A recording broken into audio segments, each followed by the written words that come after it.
o trabalho vai ser muito duro. Vai ser aquele trabalho das 5 da manhã.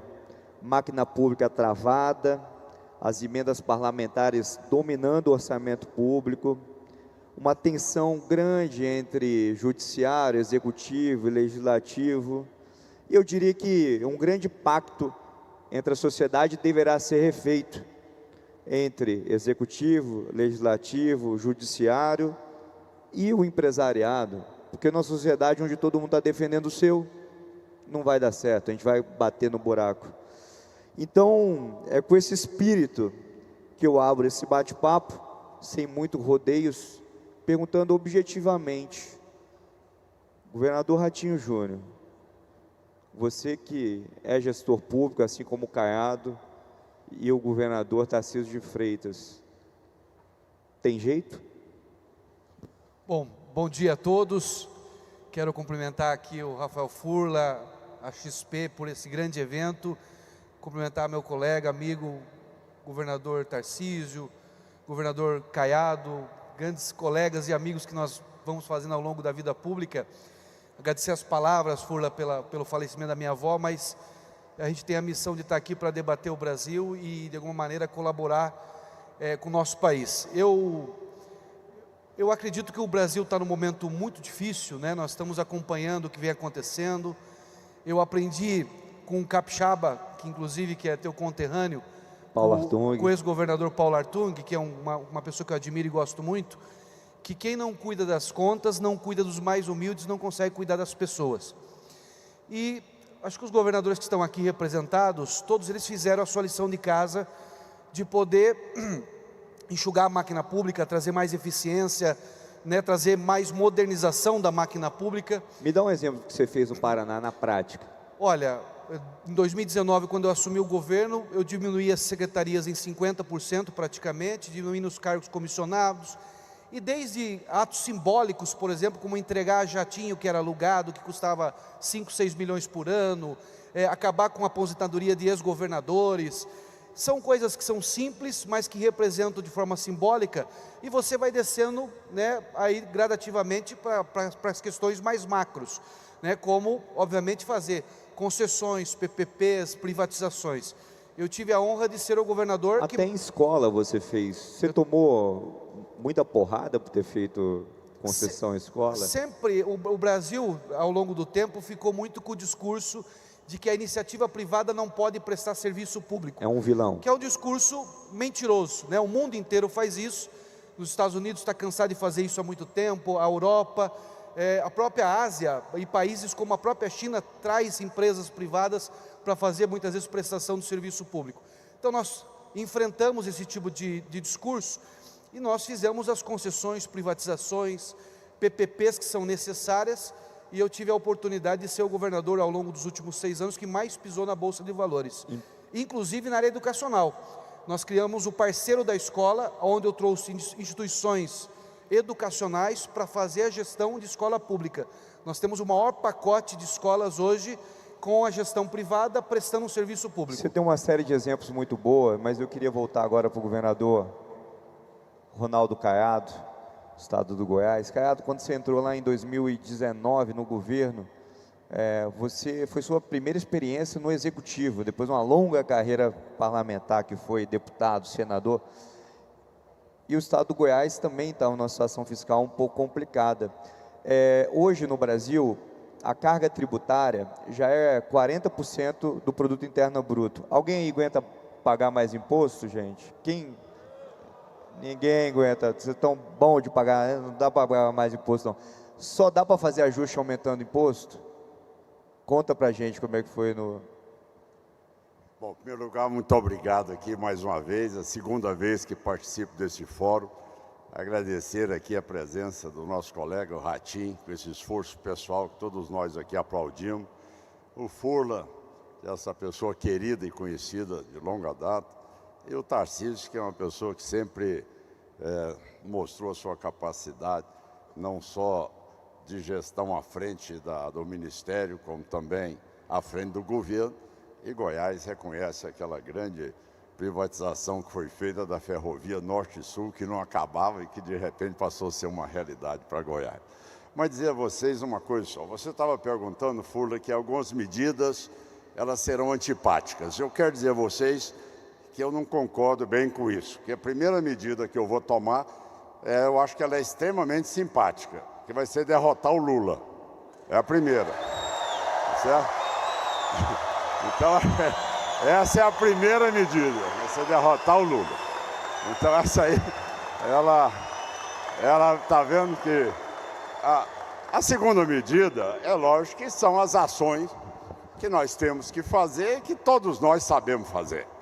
Aquilo que você colocou, o Estado era inadimplente, corrompido, era criminalidade em alto percentual, as pessoas não tinham liberdade para ir e vir, a máquina pública totalmente articulada para atender interesse de A ou de B. Então, a pessoa que tem, política que tem, independência moral e coragem para fazer as mudanças, é isso aí. O meu Estado hoje é um Estado com liquidez, é um Estado que é referência hoje, segurança pública, primeiro lugar. Eu e o Ratinho disputando, mas ele, há 2 anos atrás, ele foi o primeiro lugar, mas agora eu fui o primeiro lugar no IDEB, tá certo? Vamos ver o de 2024 para 2025. Ao mesmo tempo, segundo lugar na área de alfabetização na idade certa. E para vocês terem uma ideia, gente, as coisas vão, dado bom exemplo, as coisas vão consertando. Em primeiro lugar, eu sou um governador que consulto meus secretários. O que você está vendo no governo Lula, ao invés dele consultar o ministro da Fazenda e o ministro do Planejamento, ele consulta o maqueteiro. Quer dizer, eu nunca vi na vida um governo que o ministro da Fazenda é do baixo clero. É a primeira vez que eu assisto o ministro da Fazenda não ser consultado, até porque ele quer tirar muito mais benefícios do ponto de vista ali pessoal para fazer uma campanha eleitoral do que realmente poder assumir a responsabilidade como governante. E o segundo ponto que eu acho importante, com todo respeito aos meus colegas aqui, é que eu tenho por convicção e na minha vida política de 6 mandatos no Congresso Nacional, é que o candidato a presidente da República, ele precisa de ter apenas um mandato para ter a coragem de fazer as mudanças que precisam ser feitas no país. Não dá para pensar em reeleição. Agora tem que enfrentar e tem que resolver definitivamente, não tendo o objetivo de segunda eleição. Governador Tarcísio, a gente falando de corte de gastos, o seu secretário que está aqui, o Samuel Kinoshita, ele fez uma revisão de benefícios fiscais no Estado que economizou quase 10 bilhões de reais e numa linha de rever benefício por benefício, pente fino, não fazer o corte linear. Que tipo de vespeiro que você conseguiu mexer aqui em São Paulo que, numa hipótese do senhor ser presidente da República, você mexeria? Bom, primeiro, bom dia, Rafael, obrigado pelo convite, Guilherme, obrigado pela deferência, né? Muito feliz de estar aqui. Cumprimentar 2 grandes governadores, pessoas que eu admiro muito, governador Ratinho Júnior, governador Ronaldo Caiado, amigos de longa data, com quem eu tive a oportunidade de trabalhar em outras oportunidades. Para você, Ratinho, só lembrar uma coisa, no dia de hoje, quando meu pai estava para falecer, eu levei o sacerdote para dar a unção dos enfermos. Meu pai era muito católico e o sacerdote me disse uma coisa que eu nunca mais me esqueci. O amor dos filhos, o amor dos netos é evidência de santidade. E pode estar certo, né, que Cristo vai receber o seu pai. Eu acredito muito nisso. Então pode ter certeza que a sua avó vai estar num lugar especial. Que a dor vire só saudade. Vou dizer o seguinte, aqui a gente tinha uma preocupação que, historicamente, apesar de São Paulo ser um estado muito poderoso, era um estado que investia muito pouco. A gente chegou a investir 3% da receita corrente líquida. E como é que a gente podia virar esse cenário?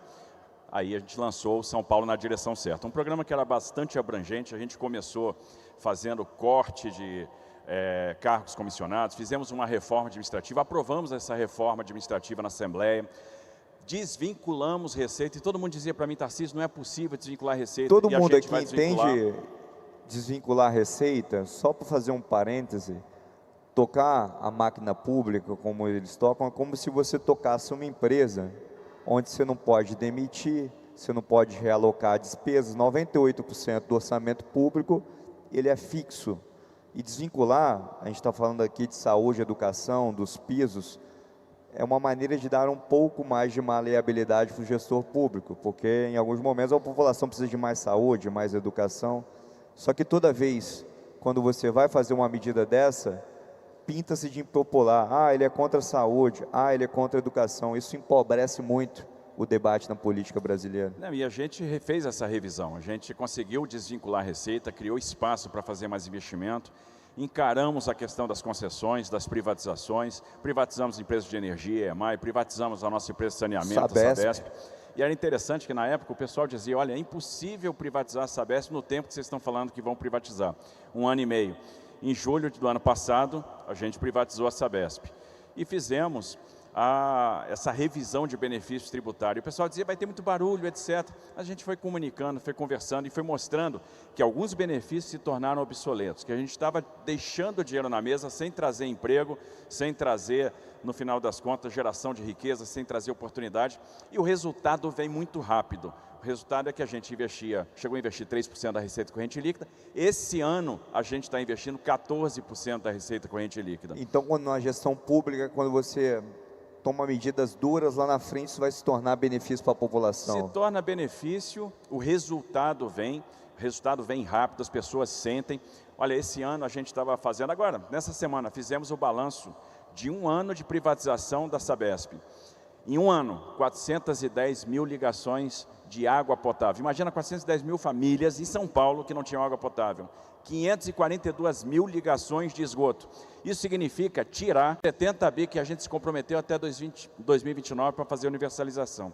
E a agenda brasileira está posta. Uma reforma orçamentária que desvincule receita, as desindexações, as revisões de benefícios, a reforma administrativa. Isso é possível? É. O Congresso topa? Topa. Basta ver liderança, porque o impossível não existe. Isso que eu ia perguntar.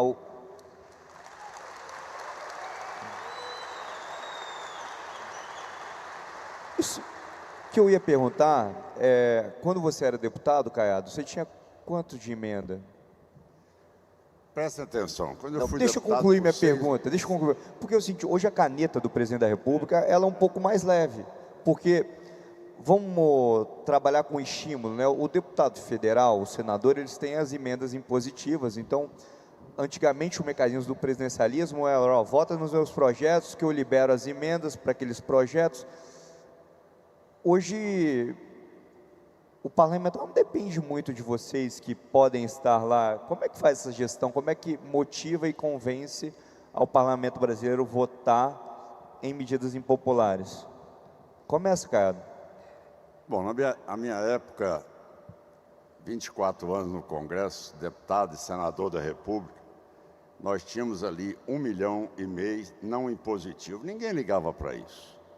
Ninguém discutia esse assunto. Isso não era matéria principal no plenário. Nós discutimos temas relevantes, debates com conteúdo, sessões de... A preocupação hoje é saber quanto é que eu tenho mais de emenda impositiva. É emenda do parlamentar, é emenda de comissão, é emenda de bancada. Ou seja, você fez uma deformidade que você não tem mais um presidencialismo. Essa é a verdade. A função do parlamento no presidencialismo não é essa.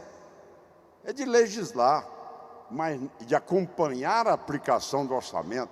Mas não é querer ser o gestor daquilo que é a função de quem registrou o seu plano de governo junto à população. E esse processo é um processo que está em efeito dominó, ou seja, chegando nos estados, chegando nos municípios, e que cada vez mais vai inviabilizar. Imagina bem um prefeito hoje que mal consegue sustentar ali a sua folha, de repente ainda tem um impositivo. Então é uma matéria que tem que ser discutida. Se o cidadão quer parlamentarismo, então tudo bem. Mas se o sistema é presidencialista, se eu chegar na presidência, eu vou fazer valer o presidencialismo.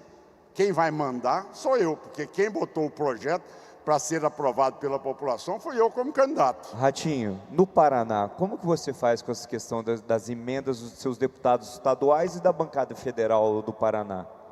Rafael, lá no Paraná nós conseguimos não deixar aprovar a questão da emenda impositiva, que eu também acho um erro, porque você tira o poder do executivo, né, de poder fazer programas de governo que possa realmente transformar a vida das pessoas.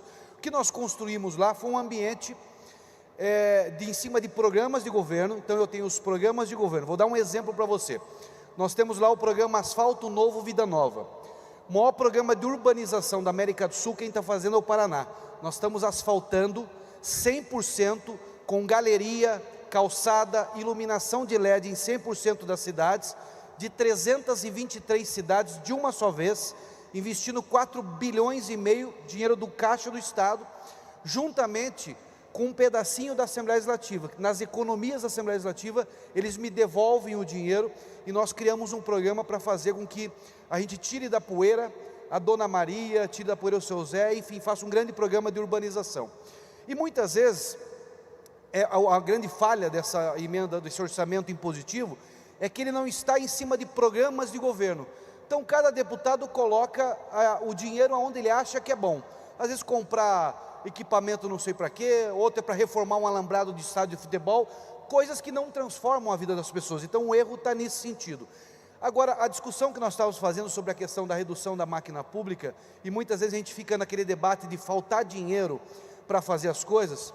O problema do Brasil é a falta de eleger prioridades. Eu vou dar um exemplo para você, Rafael. E nesse programa que eu te falei, que nós estamos fazendo o maior programa de urbanização da América do Sul, eu vou investir em torno de 4 bilhões e meio para resolver o problema de falta de pavimentação, calçada e iluminação de LED em 323 cidades, de uma vez que já está acontecendo. Nós estamos gastando esse ano, num evento de 30 dias, que é a COP30, que eu não vou questionar se é boa ou ruim, mas um evento de 30 dias, 6 bilhões de reais. Daria para pavimentar 100% das ruas de 500 cidades do Brasil. Então o problema do Brasil, muitas vezes não é a questão da discussão da falta de dinheiro. É prioridade. É a prioridade. Agora, vida como ela é. Está aqui o deputado Lucas Bove, que é deputado estadual. O deputado tem que levar obra para o seu reduto eleitoral, ele tem que mostrar que ele está trabalhando, integrando para a população para poder ser reeleito, governador Tarcísio. Como balancear a demanda do parlamentar de entregar resultado na ponta com o uso das emendas, na sua opinião? Olha, como a gente está fazendo em São Paulo, eu acho que o Lucas Bove sabe bem disso, está participando bastante disso todos os dias. Veja que nós fizemos discussões importantes. Qualquer parlamentar de São Paulo sabe explicar exatamente os mecanismos da Sabesp, como é que a gente está controlando tarifa, porque veja que é uma empresa que tem uma regulação por base de ativos, e quando você faz muito investimento, a base de ativos sobe, a tarifa acompanha, mas a gente segurou a tarifa com o Fundo de Apoio à Universalização, onde eu coloco 100% do dividendo do Estado. Isso significa que eu alinhei o incentivo com o meu parceiro privado, o parceiro privado quer resultado, eu também quero, ele está tendo resultado, eu também estou, só que o meu resultado, né, serve para dar aquela seguradinha na tarifa, ou seja, a gente parte de uma curva base, que era da Sabesp não privatizada, isso está no contrato, e eu vou caminhar com uma curva sempre abaixo. É a única empresa do Brasil que você vai ver, aliás, talvez do mundo, que tem participação, ainda tem uma participação do Estado no capital, que entrega resultado, que divide resultado com a sociedade na forma de modicidade. E a Assembleia participou disso. A Assembleia, quando desvinculou a receita, sabe que a gente conseguiu criar aqui a tabela SUS paulista. Eu remunero hoje 5 vezes o que o SUS remunera. Isso beneficia 680 entidades filantrópicas no estado de São Paulo. Consequência disso, a gente abriu em 2 anos e 7 meses 6.500 leitos. E um estado que fazia 700 mil cirurgias por ano, está fazendo 1.200.000 cirurgias por ano.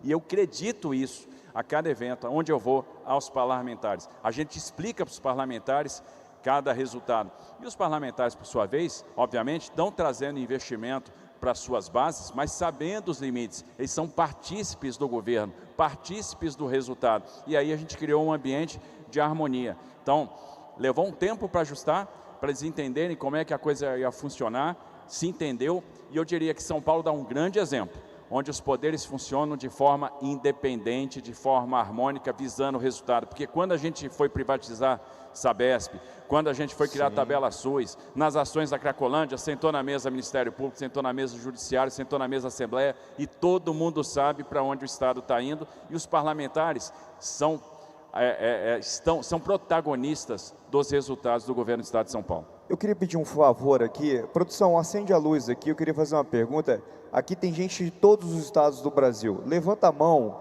quem conhece alguém que teve o celular roubado ou que já roubaram o celular. Segurança pública. Mais segurança pública, percepção de segurança pública. Porque quando a gente olha os dados do anuário que saiu agora, alguns dados até são bons, mas a percepção, a gente vê por aqui, é muito ruim.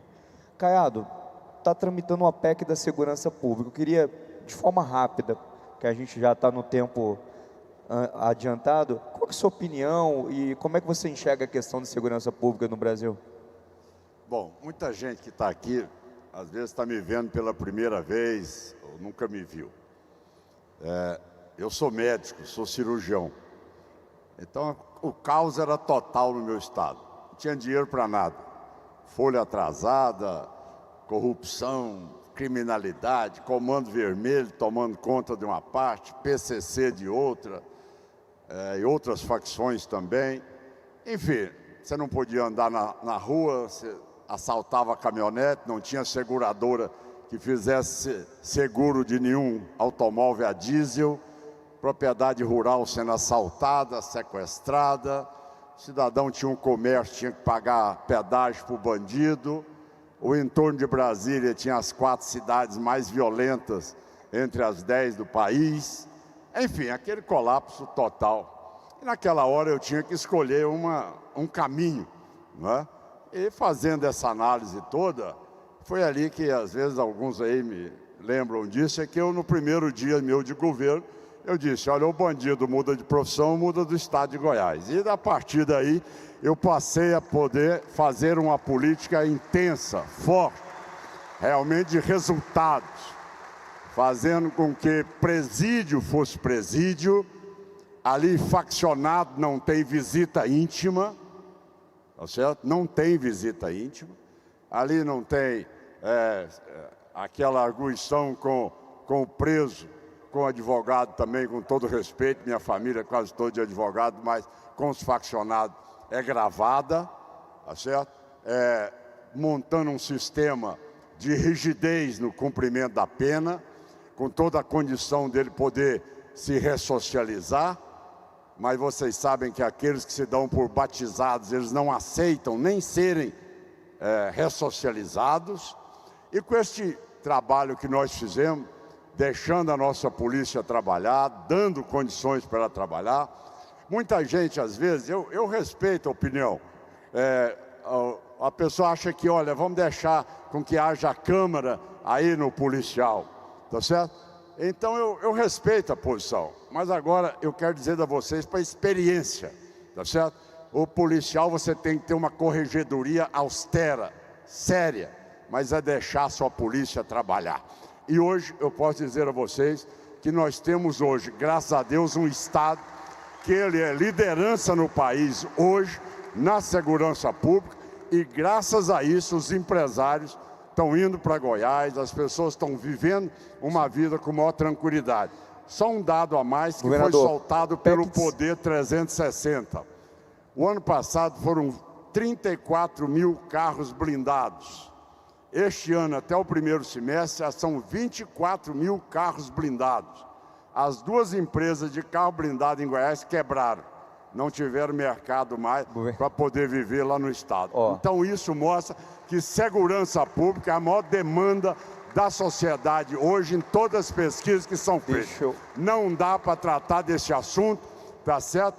Com aí mão de pelica. Tem que tratar esse assunto com seriedade e com coragem de enfrentar e devolver ao cidadão a liberdade de ele poder transitar, governador, da pessoa ir para o ponto de ônibus, do outro sair com seu filho, do outro poder estar na sua propriedade. Esse é o meu pensamento em relação à segurança pública e não tem outro caminho para resgatar e reocupar esse país que não seja de forma a implantar o Estado Democrático de Direito aqui no nosso país. Ratinho, o estado do Paraná é um estado que tem bastante áreas de fronteira e o crime organizado cada vez mais estruturado no mundo todo. Como que você trata a questão de segurança pública no estado do Paraná? Rafael, hoje nós estamos no menor índice de criminalidade dos últimos 17 anos, desde quando começou todo o balanço de avaliação de números. A questão da segurança pública tem algumas regras para você ter eficiência. Primeiro, uma boa gestão penal. A gestão penal, ruim ou boa, ela está diretamente relacionada ao crime na rua, positivo ou negativo. Então, se você tem uma boa gestão penal, você tem uma diminuição da criminalidade na rua. Quando eu assumi o governo, nós tínhamos o maior número de presos em delegacias do país, 12 mil presos em delegacias. Nós construímos 14 presídios em 2 anos, criei a polícia penal, transferi esses presos para esses presídios, liberei os delegados, que era fornecedor de marmita para preso, para poder fazer investigação, e hoje nós somos o estado que mais soluciona crimes no Brasil. A nossa média é 78% de solução de crime, enquanto a média no Brasil não chega a 35%. Então, uma reestruturação da polícia, armamento pesado, helicóptero que tem a capacidade de fazer, mesmo à noite, busca através do calor do corpo na mata, ferramentas e estrutura para os policiais. Agora, o problema do Brasil, Rafael, e eu concordo, boa parte, na grande maioria, que o Caiado está fazendo um grande trabalho lá na Secretaria de Segurança Pública, e São Paulo também, os estados aqui têm diminuído os índices de criminalidade, mas o problema do Brasil não é a polícia prender. A polícia do Brasil prende muito. O problema do Brasil é soltar bandido, é a impunidade. Então, eu tenho uma tese que não é uma tese nem minha, que eu fui escutando alguns desembargadores da área criminal do meu estado, que nós temos que fazer, isso uma emenda constitucional resolve, que é fazer com que cada estado possa legislar na questão penal. Como se fosse nos Estados Unidos. Como é nos Estados Unidos. Eu tenho certeza que se eu mandar agora, hoje no Brasil, se um bandido que assassina um trabalhador, ele pega 8 anos de cadeia, com 2 ele está solto. Vocês sabiam disso? Você matar uma pessoa hoje. Eu tenho certeza que se eu mandar uma lei para a minha Assembleia, para a Assembleia Legislativa do meu estado, para que alguém que assassina um trabalhador pegar 40 anos de cadeia, ela é aprovada no outro dia. Então nós temos que deixar os estados legislarem em cima da segurança pública. Governador Tarcísio, nós estamos no estado que é o berço da maior organização criminosa, talvez do mundo, que é o PCC. O Brasil é um grande exportador de drogas sem produzir drogas. Recentemente, um ciclista foi assassinado perto do Parque do Povo e a empresária que financiava o roubo tinha sido presa inúmeras vezes, manhã do crime. O estado de São Paulo fechou uma grande refinaria também, pelo que a gente leu, ligada ao crime organizado. Todo mundo aqui assistiu o filme do Poderoso Chefão. No primeiro capítulo, Don Corleone, ele tem cara de bandido. Quando assume o filho dele, o Michael, ele parece uma pessoa comum, ele foi bem estudado. O crime está se sofisticando, ele está entrando na economia real. O que o estado de São Paulo tem feito para frear isso? Isso é um fato. Agora a gente vai combater incessantemente. Imagina o que acontecia na Baixada Santista, onde o crime começou a tomar território. O crime começou a fazer barricada. E a gente fez 2 grandes operações policiais lá, porque a gente disse, não vai haver lugar no estado de São Paulo onde a polícia não entre. Não vai haver lugar no estado de São Paulo onde o estado não entre. E por isso que a gente agiu com muita firmeza lá naquela situação, mesmo sendo criticado. A gente está contratando mais de 23 mil policiais. Nós colocamos aí um decreto onde a gente pode convocar policiais da reserva para as funções administrativas, para colocar esses policiais na rua. Então a gente está aumentando a ostensividade. Temos o maior programa de tecnologia da nossa história, justamente para aumentar o monitoramento. Agora, não adianta, como o Ratinho falou, você prender e a turma soltar. Outro dia uma policial nossa foi num programa da TV Globo, né, falar sobre isso. E ela mostra a ficha corrida de programa Mais Você, Mais né? Você. E ela mostra a ficha corrida de um criminoso.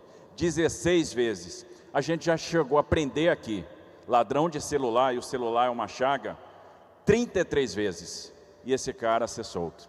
Imagina que outro dia os pais da secretária executiva da Secretaria de Desenvolvimento Econômico foram sequestrados. E a polícia, usando tecnologia, rapidamente chegou nos 2 primeiros sequestradores, foi para o cativeiro, prendeu os outros 2 sequestradores. 4 sequestradores presos em flagrante, quando foram para a audiência de custódia. Os 4 foram liberados. Só um parênteses, alguém que sabe o que é audiência de custódia? Levanta a mão, quem sabe. Audiência de custódia, a pessoa tem o acesso rápido à justiça, essa que é a tese. 50% das pessoas são liberadas na audiência de custódia. Existe uma chaga no Brasil, então se a gente pegar o assassinato do Vitor Medrado, que foi esclarecido, só reincidentes. Manhã do crime, cumpria pena em liberdade. A manhã do crime fornecia bags, fornecia placa clonada, fornecia arma em troca dos celulares que eram subtraídos. Então o assassino matou um ciclista a sangue frio para entregar um celular para esta pessoa que cumpria pena em liberdade. Então que país é esse, onde o assassino cumpre pena em liberdade? Isso não faz o menor sentido. E aí seria muito bom que a gente pudesse legislar sobre matéria penal. Porque se a gente não mudar a legislação penal, se a gente não mudar a legislação de processo penal, a gente não vai vencer essa guerra. Aqui, nós estamos expulsando o crime do setor de combustíveis. Eles foram tomando, e nós estamos reocupando esse espaço. Nós estamos ocupando o espaço do setor de resíduos sólidos. Nós estamos ocupando o espaço das organizações sociais de saúde. Então, onde o crime se instrumentalizou para lavar dinheiro, a gente está reocupando. O crime vai padecer na nossa mão. Aqui não vai ter espaço para o crime. São Paulo não vai ter espaço para o crime. E eu tenho certeza que nós vamos sim alterar a legislação penal. Nós vamos sim botar vagabundo na prisão, porque a sociedade não aguenta mais. Então está na hora de ter liderança para mudar esse cenário e devolver a segurança para a sociedade, porque a cidade é para o cidadão de bem.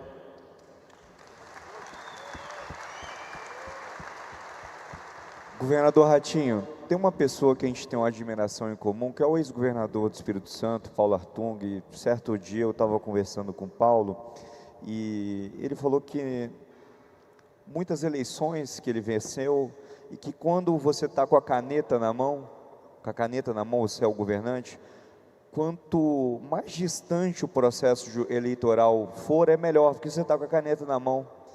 E o Brasil, ele antecipou muito o processo eleitoral.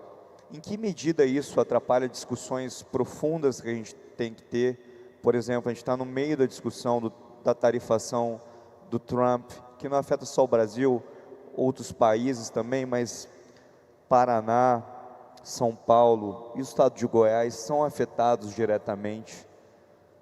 Como o senhor avalia a antecipação do cenário eleitoral e como o senhor avalia a discussão, a condução desse imbróglio que estamos tendo com os Estados Unidos? Olha, Rafael, a antecipação da questão do debate eleitoral 2026, ela acontece porque as pessoas estão insatisfeitas com o atual governo. Se tivesse o governo entregando aquilo que se comprometeu, aquilo que prometeu, ou aquilo que as pessoas gostariam que fizesse, possivelmente ninguém nem estaria discutindo eleição 2026. Mas como existe uma insatisfação, uma desmotivação, uma falta de esperança na população brasileira, as pessoas já começam a discutir aqueles que podem, de alguma forma, mudar esse cenário que nós estamos vendo no Brasil. Tem um ditado que diz o seguinte, que eu gosto muito, que diz o seguinte: quando você não sabe aonde você quer chegar, qualquer estrada serve. E hoje nós temos um governo que demonstra para a população brasileira que não sabe aonde quer chegar. É um governo que, sobre uma questão tão importante, que é essa discussão do tarifaço do Trump, que muitas vezes o Brasil se vitimiza demais. É uma coisa pessoal contra o Brasil. Não, o Trump fez isso com a China, fez com o Japão, fez com as Filipinas, fez com a Índia. O que os outros países... Com o México? Com o México, com o Canadá. O que os outros países fizeram? Foram lá, mandaram o seu chanceler, mandaram os seus representantes e sentaram na mesa para discutir. Aqui a gente faz vídeo na internet para brincar com esse assunto, como lamentavelmente o presidente da República fez esses últimos dias. Você não vê o chanceler indo para lá para discutir esse assunto. Então, quer dizer, quando você tem um governo que não leva a sério assuntos importantes, infelizmente a população antecipa o debate porque quer uma mudança. Então eu penso que a parte boa de tudo isso, o Brasil tem a melhor safra de governadores dos últimos 30 anos, em qualquer região do Brasil. Em qualquer região do Brasil. E muitos deles têm condições de representar essa esperança que é tão necessária para a população brasileira, porque o Brasil é uma potência. O Brasil, de forma responsável, é possível ficar entre as 5 maiores economias do mundo num prazo de 10, 12 anos, se souber o caminho que quer tomar. Nós temos que ser uma potência no agro, que nós já somos, mas só ser uma potência do agro não serve. Nós temos que ser o supermercado do mundo. Não adianta pegar a soja aqui e mandar para engordar os porcos e os frangos dos asiáticos. Nós temos que industrializar tudo aqui embaladinho, cortadinho, com logomarca para enviar para os países, e temos que ser uma potência nas terras raras tão faladas agora, e na energia limpa. Isso é a base econômica do Brasil, que lamentavelmente a gente não usa. Governador, em 30 segundos, o que falta, na sua opinião, para a gente fechar um acordo com os Estados Unidos? Que atitude falta? É alguém ir lá, sentar com os Estados Unidos, como fez o Canadá, como fez a Índia, como fez a China, como fez o México, e parar de falar de desdolarização do comércio. O Trump não pegou o Brasil para discutir esse assunto por causa de Bolsonaro. O Bolsonaro não é mais importante que a relação do Brasil e Estados Unidos. Claro que pode ter até um afeto ali entre os dois, mas a discussão de desdolarizar o comércio, que nem a China, que fatura 25 trilhões de PIB, a Rússia, que é o maior inimigo dos Estados Unidos, nunca tocou nesse assunto. A Índia, que cresce 7,6, nunca tocou nesse assunto.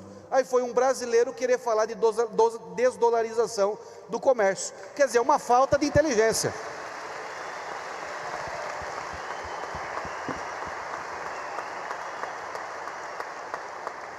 Tarcísio, eu não quero entrar no mérito de quem criou, como foi. Agora, o fato é que o estado de São Paulo é muito dependente da exportação de suco de laranja para os Estados Unidos, de peças e componentes, a Embraer, Caterpillar produz no estado de São Paulo. Uma série de empresas que estão aqui vão ser muito afetadas. E esse problema caiu no colo de todo mundo. O que o senhor está fazendo para ajudar a resolver? Olha, vamos lá. Primeiro, a gente tem feito várias simulações e o efeito pode ser muito severo de fato, né? Do ponto de vista de economia, do ponto de vista de PIB, de massa salarial, do ponto de vista de emprego. Então a gente está vendo que isso pode trazer um efeito que pode variar de 0,3% a 2,7% do PIB. A gente pode estar falando de 44 mil a 120 mil empregos a menos. Isso eu estou falando só do cenário de São Paulo. A gente pode estar falando aí de uma perda de massa salarial de 3 bi a 7 bi por ano. Então, de fato, é muito impactante. Agora, o que me preocupa é o pequeno produtor de café, porque em cada container que sai do Porto de Santos, sai lá um blend de vários pequenos produtores, cooperativados. Me preocupa uma empresa global como a Caterpillar, que fabrica, é uma das únicas plantas que fabrica toda a série de equipamentos e que exporta muito para os Estados Unidos. E aí uma empresa global pode desligar a chave aqui, ligar em outro lugar para fazer essa exportação, e isso traz um efeito na cadeia, porque tem as empresas que fabricam os aços planos, que fornecem para a Caterpillar. Me preocupa a Embraer, que manda os aviões executivos que são fabricados em Gavião Peixoto, manda os aviões da aviação comercial que são fabricados em São José dos Campos, e a gente está falando de impor um ônus significativo. A indústria da laranja tem uma estrutura própria, logística para isso, então o efeito é maléfico. O que a gente está fazendo aqui? Primeiro ponto, vamos liberar um crédito subsidiado, um crédito muito mais barato, né, com uma taxa de juros subsidiada, com 5 anos para pagar, com 1 ano de carência, para tentar dar um fôlego, tentar dar fluxo de caixa. Segundo, vamos fazer uma grande liberação de créditos acumulados de ICMS, e a gente está estudando outras medidas. Terceiro, estamos conversando. A gente está buscando parlamentares americanos, estamos buscando os contrapartes americanos, as empresas americanas, tentando pegar agentes do governo americano que possam sensibilizar para o tamanho do problema, né? E estamos fazendo isso de uma forma profissional, de uma forma silenciosa, para ver se a gente consegue atenuar esses efeitos. Porque, infelizmente, hoje, a gente vive um momento onde se busca tirar proveito político de tudo, se busca dividir o país. E aí o Ronald Reagan tem uma frase que é célebre, né, e que é super importante, super atual para o momento que a gente está vivendo. A gente nunca vai fortalecer o fraco enfraquecendo o forte. A gente nunca vai fortalecer o assalariado prejudicando o empregador. A gente nunca vai ajudar aqueles que precisam da ajuda permanente do Estado, fazendo o que eles deveriam também fazer. E é isso que a gente não pode aceitar. Esse cenário de nada pode estar acima do interesse nacional. E quando a gente fala em soberania, a pior agressão à soberania é a divisão interna. A divisão interna é o que enfraquece o país. Então, se a gente não botar a bola no chão, não agir como adulto e não resolver o problema, quem vai perder é o Brasil. E a consequência virá. E aí nós vamos trabalhar para que a consequência não venha. Governador Ronaldo Caiado, esse problema chegou também no estado do Goiás. Sem dúvida. Nós fomos duramente acometidos na área de carne bovina. Frigoríficos fechando planta. Frigoríficos fechando planta, correto? Frigorífico fechando, cancelando abate, tudo isso repercutiu. A parte de açúcar orgânico também. Interessante, ração PET também, que era grande parte de exportação. Mas agora voltando ao tema principal, que é exatamente esse, do tarifaço, que vocês viram uma coisa que está bem clara. Na verdade, o Lula não quer resolver o problema do tarifaço. Vamos ser realistas, todos nós aqui temos aí a capacidade de interpretar muito bem o que é que ele está criando com tudo isso, não é? Ao invés de ele tentar buscar aquilo que foi colocado aqui pelo Ratinho, pelo Tarcísio, que é de ter aquilo que é um Itamaraty brasileiro. A chancelaria brasileira já foi tida como uma das melhores do mundo. Eles destruíram o Itamaraty brasileiro, tá certo? Hoje é muito mais um Itamaraty ideológico do que um Itamaraty de poder buscar soluções, como nós vimos agora a Índia buscar, a Indonésia, a União Europeia, a China, todo mundo saiu aí da taxa, veio para 15%. E o Brasil, ele fica cada hora com uma frasezinha de efeito. É o imperador do mundo, só vai ter problema o dia que eu resolver taxar os americanos, eu vou chupar jabuticaba. Então vocês veem que não tem nada de responsabilidade. Ele está fazendo isso num acirramento ideológico, num acirramento de luta de classe, para antecipar o processo eleitoral.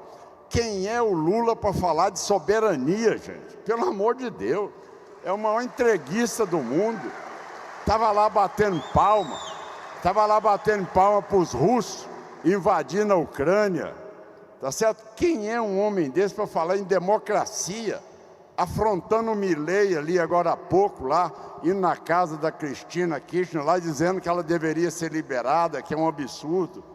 Então vocês veem que o Brasil hoje está sendo jogado na mão de um homem que ele não tem o menor preparo para governar mais o país. O que fica claro é que ele, ao invés de ter lá um ministro da Fazenda, um ministro do Planejamento, capaz de debater os grandes temas, ele se foca no maqueteiro dele. Ele é um presidente maqueteiro que quer fazer sua campanha em 2026. Ele não quer papo, ele não quer conversar com o governo americano. E ele quer pousar como se ele falasse em soberania.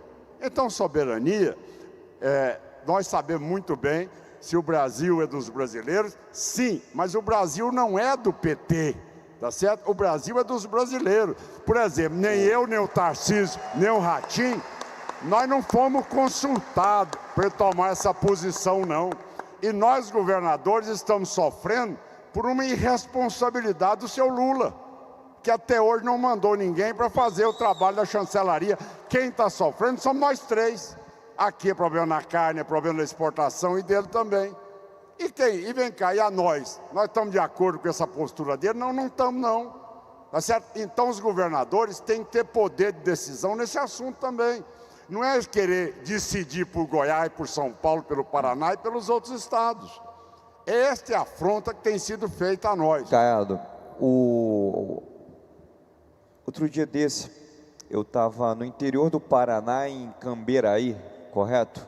Carambeí, isso, onde tem a cooperativa, e a Batavo, a antiga Batavo, a Frisia hoje, exatamente. E lá, Caiado, Tarcísio, eu nasci numa cidade que também é cooperativa, né? No interior do Espírito Santo, a Coabriel, estudei no colégio cooperativista, e tinha uma frase que me chamou a atenção na Batavo, que era o seguinte: nenhum de nós somos tão bons como todos nós juntos. Nenhum de nós somos tão bons como todos nós juntos. Com essa frase, a gente pode esperar da direita brasileira, aqui representada por vocês, algum tipo de união em 2026 para o cenário eleitoral, começando por você? Rafael, sim.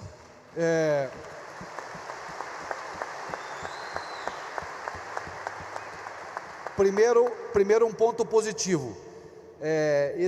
Vamos dizer, esse espectro, né, ideológico tem quadros e bons quadros. O grande problema é quando se não tivesse quadros para poder representar. Segundo, a imprensa às vezes nos cobra, né? Mas tem união, vai ser quando? Vai ser no primeiro turno? Vai ser... Veja, existe um processo partidário, os partidos precisam obviamente eleger os seus representantes através de deputados, senadores, e é natural que talvez num primeiro momento cada partido busque ter o seu candidato, não só a deputado, senador, mas a governador, mas também a presidente. E isso é bom. O debate, mesmo entre os candidatos do mesmo espectro, isso fortalece a nossa democracia e fortalece a política, a boa política. O mais importante é que é um processo que provavelmente é de 2 turnos. Então, aquele que puder e tiver condição e tiver a alegria de ir para um segundo turno, eu não tenho dúvida que vai ter a competência de juntar todo esse time aqui para poder apresentar um novo projeto para o Brasil, que é o mais importante. Governador Ronaldo Caiado, o senhor espera uma união da direita? Olha, vocês sabem que... O nome do seu partido é União Brasil, né? Já começa por aí. Na área da economia, eu tenho que tomar lição aqui de todos vocês, mas modéstia à parte, nós já temos uns anos de política e nós já temos uma certa experiência, não é? Ratinho, Tarcísio e tudo mais. Minha gente, eu sei que às vezes a ansiedade da pessoa de querer achar que vai ter uma convergência de um único nome num primeiro turno. Eu tenho que reconhecer que a única liderança no Brasil que deu conta de mobilizar, tá certo, e levar a população a participar dos movimentos populares, sem dúvida, é o Bolsonaro, tá certo? Além dele, todos nós somos líderes, de uma certa maneira, regionais. É lógico, o Tarcísio tem um espelho maior de São Paulo aqui, é uma estrutura maior, o Paraná. Eu sou lá de Goiás, pequenininho e tal, mas sabe como é que é? Cada um tem sua área de influência. Quando você solta um primeiro candidato só, no primeiro turno, um único candidato, você dá para a máquina do PT uma capacidade destrutiva que vocês não estão imaginando. Ele tem que destruir um único candidato, usando toda a máquina do governo para destruir aquele candidato. E, no entanto, quando nós somos aqui 3 candidatos, tá certo? Não tem como nos atingir a todos nós. E nós vamos chegar, um vai chegar no segundo turno e todos os outros vamos estar juntos. Essa que é a realidade. Nós temos que ganhar as eleições, nós vamos ganhar as eleições. Mas entendam, o que eu peço de vocês é que acreditem em nós. Nós sabemos fazer política.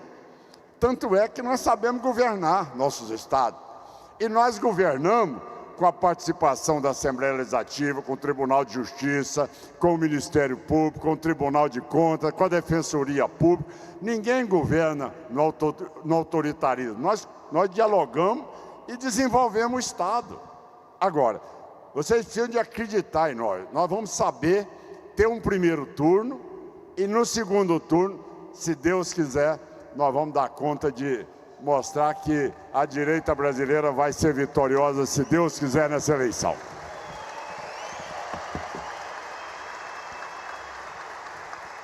Governador Tarcísio, a união faz a força? Sem dúvida, a união faz a força. A gente tem consciência exata do momento crítico que o país está vivendo. O país está se distanciando das suas vocações. Imagina que a carga tributária vem aumentando, um imposto novo a cada 37 dias, um país que está maltratando o seu empreendedor, um governo que prega a divisão. Mas tem a boa notícia. Imagina que a gente sabe, né, o país que sempre teve carga tributária que oscilou em determinado range, a gente está no teto desse range, a gente tem receita de 19% do PIB, quando a gente sempre variou de 16 a 19, fazendo zero de superávit, com déficit nominal expressivo, né, déficit nominal que estão impondo aí crescimento da nossa relação dívida-PIB, isso vai ter que ter um freio. E a boa notícia é que nós temos um grupo que sabe exatamente o caminho, que tem o caminho e tem a liderança para fazer uma reforma administrativa, tem o caminho e a liderança para trazer a desindexação da economia, tem o caminho e a liderança para fazer a desvinculação, tem o caminho e a liderança para poder colocar o Brasil no eixo do crescimento, para trazer a segurança, para endurecer com os bandidos. Tem uma turma aqui que sabe o que tem que fazer. Essa é a boa notícia número 1. A boa notícia número 2 é que o projeto nacional está acima de todas as vaidades. Então, eu prego sim a união, e seja o momento que foi, e aí há a sabedoria para definir esse melhor momento, definir a melhor estratégia, porque a gente tem que mudar o rumo do Brasil. O Brasil merece isso, o Brasil é um país muito grande, de gente trabalhadora, de gente criativa. O Brasil é um país que está vocacionado para dar certo. O Brasil é um país que está vocacionado para explorar os seus diferenciais competitivos na área da transição energética, os seus diferenciais competitivos na área da economia do conhecimento, seus diferenciais na área da biotecnologia. Está preparado para dar um salto e tem gente boa para isso. Se engana quem pensa que uma liderança como Jair Bolsonaro vai ficar de fora desse processo, seja na condição que for, porque ele vai participar desse processo. Se engana quem pensa que vai haver um grande racha na direita. Não vai, porque essa turma vai estar unida e essa turma vai transformar esse país, porque o Brasil merece.